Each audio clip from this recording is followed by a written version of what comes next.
আলোচনাটা যারা নিউ কাপল, নতুন বিয়ে করেছেন তাদের কাজে লাগবে, আর যারা তোমরা বিয়ে করনি তোমাদেরও কাজে লাগবে সামনে, আর মুরব্বী যারা এদেরও কাজে লাগবে। আপনারা আপনাদের অভিজ্ঞতার আলোকে এই আলোচনার কথাগুলো আপনাদের নাতি নাতনি এদেরকে শোনাবেন।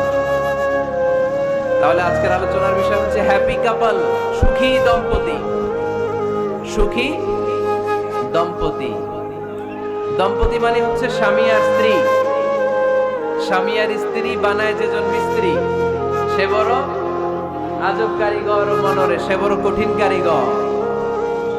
স্বামী আর স্ত্রী এই সম্পর্কটা মিলিয়ে দিয়েছেন কে? কোথায় মিলিয়ে দিয়েছেন? জান্নাতে। আওয়াজ করে বলেন কোথায়? আমাদের আদি পিতা আদম আলাইহিস সালাম।